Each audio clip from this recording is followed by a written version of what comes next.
Right now we're going to take a big picture look at President Trump's rejection of accountability and guardrails. Because yesterday, a federal judge disqualified Trump's appointee for U.S. Attorney in Los Angeles, Bill Essayli. That's because interim appointments expire after 120 days. But Trump extended his term in late July. He did that without the approval of the U.S. Senate or the approval of federal judges in the affected district, which the law requires. And frankly, by now, 282 days into President Trump's second term, this is par for the course for his administration. This latest push at the U.S. Attorney's Office in Los Angeles, following other firings in U.S. Attorney's offices, purging the administration of expertise and non-MAGA loyalists. The most glaring example, the former acting U.S. Attorney of the Eastern District of Virginia, Eric Siebert, who was forced out in September after mounting pressure from President Trump to bring charges against former FBI Director James Comey and New York Attorney General Letitia James. Siebert was replaced by White House advisor Lindsey Halligan, who, at the very least, we could say lacks prosecutorial experience. But she is a loyalist. He also attempted this in New Jersey with loyalist Alina Habba, whom he also tried to install as unconfirmed by the Senate beyond that 120-day window, pushing to skirt the rules and the regulations to install loyalists as U.S. attorneys. At the same time, the president is ridding the administration not only of non-loyalists, but of guardrails. Earlier this month, again, not complying with the law, the president fired the Inspector General of the Export-Import Bank. Republican Senator Chuck Grassley of the Senate Judiciary Committee took issue with this. He tweeted, "President Trump takes an oath to uphold the Constitution and the laws, but he hasn't told Congress he was firing the Export-Import Inspector General.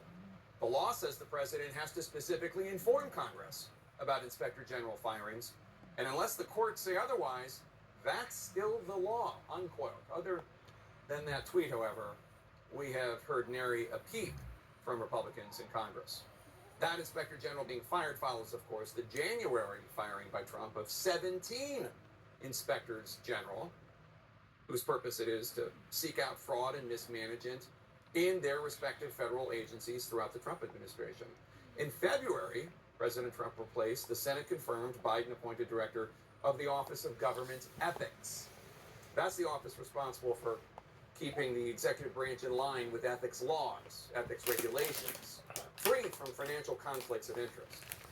The office did not respond to CNN's requests this summer to explain how President Trump is avoiding conflicts of interest when he, for example, privately dined with wealthy investors of his personal meme coin fund, or, for example, accepting this $400 million luxury airplane from Qatar to the Pentagon.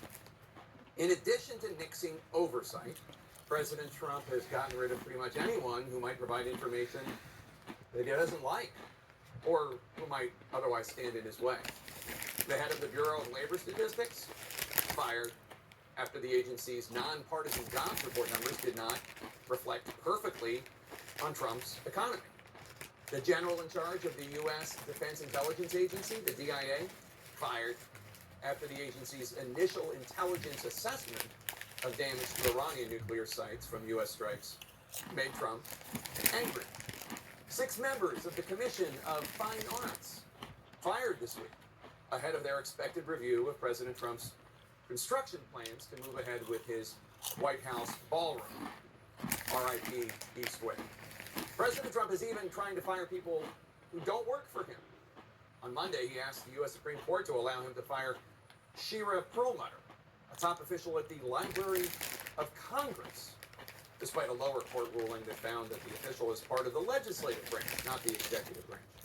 Perlmutter's lawsuit says this is all because Trump disagreed with her report, suggesting that AI models would likely have to license some copyrighted material that they use. It has to be said, this is not a golf tournament where pro golfers can be encouraged to just let Trump win, while attendees clap and pretend that he's actually beating golf pros, and he gets the club trophy. This is the presidency of the United States of America. He's destroying guardrails and flouting laws and purging oversight At the same time that the president is pushing the limits on executive powers, sending troops into cities against the wishes of the mayors and governors, engaging in military strikes against alleged drug traffickers, strikes of questionable legality, pushing the Department of Justice to go after his political opponents. Our system of checks and balances, built in by our forefathers, is what rules the United States of America. And if the system that checks mistakes and balances overreach is malfunctioning, or if it's gone, if the legislative branch goes on vacation and conducts no checks, if the watchdogs cannot provide any balance because they've been fired and replaced with loyalists, if there are no checks and balances, why would anyone expect the American experiment to work? Coming up next, a big update just in.